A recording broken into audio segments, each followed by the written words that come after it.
Hello friends, welcome back to my channel. Nifty के analysis video में आपका स्वागत है। डेली एनालिसिस वीडियो मैं आपको देता हूं और मैं ये बताता हूं कि निफ्टी का लेवल कौन सा बन रहा है, प्राइस एक्शन क्या होता है, एफआईएस डेटा से मार्केट का कॉन्टेक्स्ट कैसा रहता है, क्रूड का क्या इफेक्ट पड़ रहा है, यूएस डॉलर का और इंडियन रुपीस का जो वैल्यू है उसके हिसाब से मार्केट किस तरीके से बिहेव कर रहा है। तो ये ओवरऑल जब हम मार्केट को हम इस तरीके से रीड करेंगे आज के वीडियो में भी, तो वीडियो के लास्ट तक बने रहिएगा। आपको प्राइस एक्शन समझ में आएगा, प्राइस एक्शन कैसे पढ़ते हैं, चार्ट पे जो कैंडल बना होता है उसको पढ़ते कैसे हैं। तो आइए स्टार्ट करते हैं कि आज मार्केट में क्या हुआ और मार्केट में कल क्या हो सकता है। तो सबसे पहले हम मंथली का कैंडल देखते हैं कि मंथली के कैंडल पे ये जो कैंडल बना हुआ है मार्च का, इस मार्च का जो शार्प सेलिंग हुआ है मार्च के मंथ में, उसके ही अंदर इस रेंज में मार्च के कैंडल का रेंज में ही अप्रैल, मई और ये जून का स्टार्ट हुआ है अभी। तो ये 2 महीना जो है मार्च के ही कैंडल के अंदर में, यानी कि उसी प्राइस रेंज में मार्केट जो है। और आप देख सकते हैं कि मार्च में एक लोअर लो लोअर हाई बना, लेकिन काइंड ऑफ इक्वल लो ही बना हुआ है। एक रिवर्सल भी आया वहां से, यानी कि शॉर्ट कवरिंग भी मिला। और ये मार्च में, ये अप्रैल में और मई का कैंडल एक इनसाइड कैंडल बना हुआ है, स्लाइटली रेड कैंडल बना हुआ है, हल्का सा रेड कैंडल बना हुआ है। और ये जून का। अब हम चलते हैं वीकली टाइम फ्रेम पे। वीकली टाइम फ्रेम पे अगर हम देखते हैं तो मार्केट क्या दिख रहा है। वीकली टाइम फ्रेम पे अगर हम देखते हैं तो ये लो बना, रिवर्स रिकवरी आया, फिर यहाँ पे होल्ड किया, होल्ड करने के बाद में ये एक लो बना, थोड़ा सा रिकवरी हुआ, फिर लो बना और ये इस लो को ब्रेक किया। यानी कि वीकली टाइम फ्रेम पे डाउन ट्रेंड बन रहा है। और हम अगर डेली के टाइम फ्रेम पे देखते हैं तो डेली के टाइम फ्रेम पे भी क्लियरली हमको जो ट्रेंड दिख रहा है वो क्या बन रहा है। ये हाई बना, हाई के बाद में लो बना, लो से थोड़ा हाई बना, लोअर हाई और लोअर लो, आज फिर जो है लो को ब्रेक कर दिया। यानी कि वीकली के टाइम फ्रेम पे भी लोअर हाई लोअर लो का फॉर्मेशन बन रहा है। अब सबसे इंटरेस्टिंग हम बात देखते हैं कि आज जो मार्केट ओपन हुआ, तो मार्केट ओपन होने के पहले कुछ हम इंटरेस्टिंग डेटा देख लेते हैं कि आज सुबह मार्केट होने के, हालांकि ग्लोबल मार्केट ये सब कुछ जो था उसके अकॉर्डिंग, तो मार्केट में सबसे पहले जो है वो गिफ्ट निफ्टी 300 पॉइंट से ज्यादा का गैप डाउन दिखा रहा था। जो यूएस मार्केट जो है वो रेड में क्लोज हुए हैं। एशियन मार्केट में भी स्ट्रॉन्ग बियरिशनेस दिखा गया। तो ये ग्लोबल क्यूज तो था ही कि मार्केट में बियरिशनेस है। और इसके बाद और क्या क्या क्लू था, तो इसके बाद मार्केट में एफआईएस का जो डेटा है, वो एफआईएस का डेटा जो है वो भी बियरिश था। उसमें कॉल साइड में नेट ओआई जो है फ्यूचर में शॉर्ट है, फ्यूचर में शॉर्ट है एफआईएस। और ऑप्शन इंडेक्स में कॉल साइड में शॉर्ट है, पुट साइड में लॉन्ग है। यानी कि कॉल साइड में शॉर्ट मतलब कि बेयरिश और पुट साइड में लॉन्ग मतलब कि बेयरिश। यानी कि मार्केट का ओवरऑल कंटेक्स्ट जो है, क्लू जो मिल रहा है और वॉर जो चल रहा है उसका एक है ही।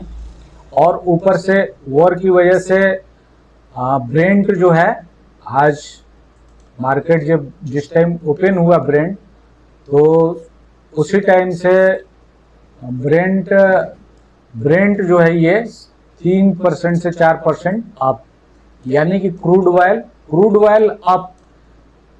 क्रूड ऑयल बुलिश का मतलब है कि इंडियन मार्केट के लिए बियरिश खबर, मतलब बैड न्यूज। क्यों? क्योंकि जैसे ही क्रूड का प्राइस बढ़ता है तो फॉरेन ट्रेड का जो बिल है वो एक्सपेंसिव हो जाता है, उसका प्राइस जो है बढ़ जाता है। यानी कि अगर कोई इंपोर्ट जो है वो $100 में हो रहा है और क्रूड ऑयल अगर बढ़ता है तो ये बिल का प्राइस भी बढ़ता है, क्योंकि उसमें ट्रांसपोर्टेशन होता है, क्रूड हम जो खरीदते हैं वो होता है, डॉलर का डॉलर में भुगतान करना होता है तो डॉलर ज़्यादा पे करना पड़ता है, जिससे कि इंडियन मार्केट में प्रेशर बनता है। तो ये सारा कुछ डेटा जो है ओवरऑल मिला के बियरिश कंटेस्ट था।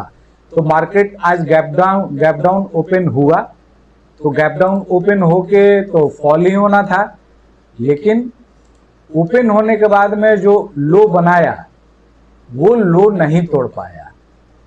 क्या नहीं हुआ? अगर 15 मिनट के अब हम कैंडल पे आते हैं तो आज मार्केट में हुआ क्या, ये हम देखते हैं। तो कुछ लेवल्स जो है हमने मार्क किया हुआ है, आप देख सकते हैं कि फर्स्ट 15 मिनट मार्केट जो है शार्प शॉर्ट कवरिंग दिखा। ये ग्रीन कैंडल जो दिख रहा है ये शार्प शॉर्ट कवरिंग दिखा। यहाँ पे ये 15 मिनट के कैंडल जो है शार्प शॉर्ट कवरिंग दिखा।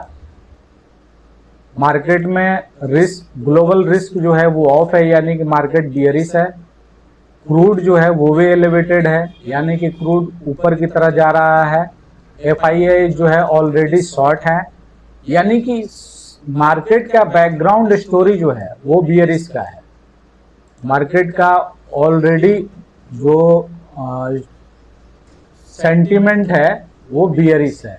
ये सारा डेटा जो है यही कह रहा है।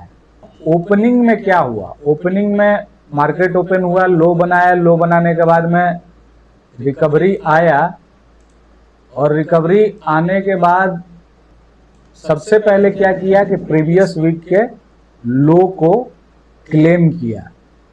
सबसे पहले क्या किया कि प्रीवियस वीक का जो लो है उसको मतलब ओपन जो हुआ प्रीवियस वीक के लो के नीचे ओपन हुआ, लेकिन 15 मिनट के कैंडल ही उसको क्लेम कर लिया, यानी कि उसके नीचे सस्टेन नहीं किया। तो ये एक शॉर्ट कवरिंग का सिग्नल दिखा यहाँ पे। और फिर उसके बाद लो से प्राइस जो है लगभग 270 यानी कि 267 तक पहुंचा, और यहाँ PDL यानी कि प्रीवियस फ्राइडे का जो लो था उस फ्राइडे के लो के आसपास से ये रिजेक्शन दिखा।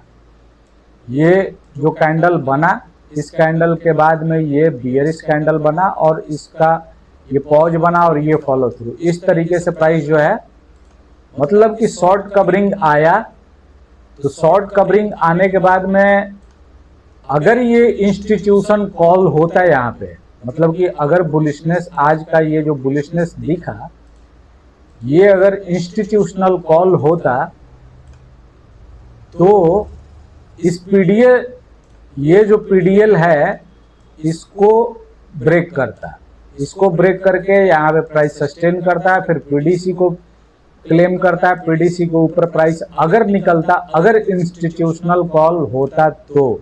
लेकिन यहाँ से शॉर्ट कवरिंग आने का सबसे बड़ा जो कारण है वो क्या है, ये हम सबसे पहले देखते हैं कि अगर डेली टाइम फ्रेम पे हम चलते हैं तो डेली टाइम फ्रेम पे सबसे पहले हम ये देखेंगे कि इस लो से हाई मार्क करेंगे तो ये 0.6 का लेवल है जहां मार्केट ओपन हुआ है।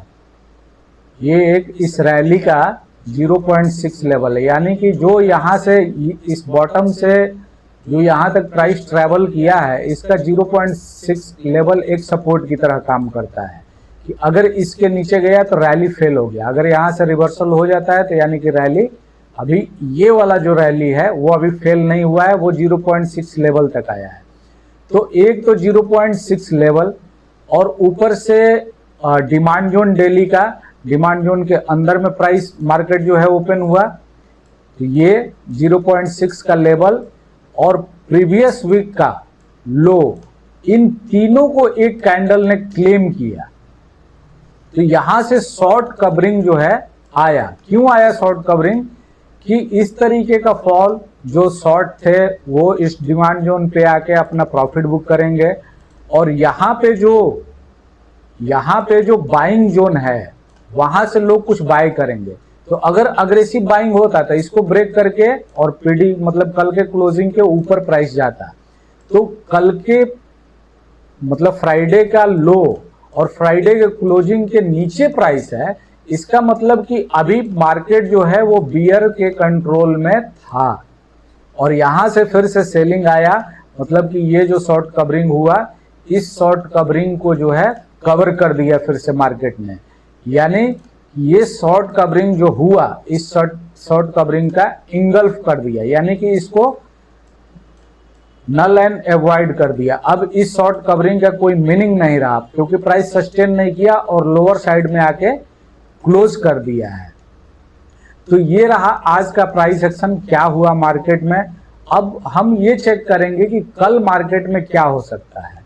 तो अगर कल मार्केट फिर अगर फ्लैट ओपन होता है और इस डिमांड जोन के अंदर आता है, तो प्राइस इस डिमांड जोन को बहुत फास्ट नहीं ब्रेक करेगा।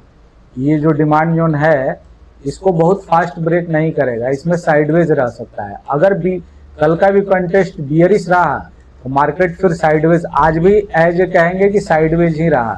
प्राइस गैप डाउन हुआ, एक शॉर्ट कवरिंग आया, फिर वहां से फॉल होकर गैप डाउन के पास में आ गया। तो कल भी मार्केट अगर फ्लैट होकर बियरिश होता है या गैप डाउन होता है तो फिर से कल आज की तरह ही मार्केट में सिनारियो बन सकता है। और अगर गैप अप होता है और आज के हाई को ब्रेक करता है, ध्यान रखिएगा, अगर मार्केट गैप अप ओपन होता है और गैप अप ओपन होके आज के हाई, आज का हाई अब इंपॉर्टेंट हो गया है इसको, यानी कि 23,300 के ऊपर अगर प्राइस निकलता है तो एक कह सकते हैं कि बुलिशनेस मार्केट में। लेकिन बुलिशनेस मार्केट में अभी तब तक नहीं होगा, अगर लॉन्ग टर्म में हम देखें तो मार्केट में बुलिशनेस तब तक नहीं आएगा कि एक तो जब तक कि 500 का लेवल जो है वो क्रॉस नहीं करेगा। पहला रेजिस्टेंस 23,500 है और दूसरा रेजिस्टेंस फिर 23,900 से लेके 24,100 तक है। तो ये मार्केट का कंटेस्ट अभी तक का कंटेस्ट बना हुआ है। अब मार्केट लोअर लो साइड बना रहा है, इसको ब्रेक करेगा तो साइडवेज होगा, या फिर कल ज्यादातर मुझे जो लग रहा है कि मार्केट अगर बहुत कोई वर्स्ट सिनारियो का अगर न्यूज नहीं आता है, और फिर भी आज अब डेटा देखेंगे, रात में डेटा आएगा FIS का, तो उस डेटा के अकॉर्डिंग तो अगर FIS क्या करते हैं और कोई वॉर का सिचुएशन अगर वर्स्ट नहीं हुआ तो कल मार्केट जो है वो साइडवेज रहने का चांसेस है। तो दोस्तों, आपको एनालिसिस कैसा लगा ये कमेंट करके ज़रूर बताइए और वीडियो को लाइक ज़रूर कर दीजिए, जिससे कि हमें मोटिवेशन मिले और भी वीडियो बनाने में, और मैं टाइम निकाल सकूँ इसके लिए एनालिसिस, और मैं और ज़्यादा एफर्ट डालूं जिससे कि मैं एनालिसिस बढ़िया तरीके से कर पाऊँ, जिस तरीके से मैं खुद का ट्रेडिंग करता हूं। और चैनल को आपने सब्सक्राइब नहीं किया है तो सब्सक्राइब कर लीजिएगा, बेल आइकन दबा दीजिएगा। Thank you.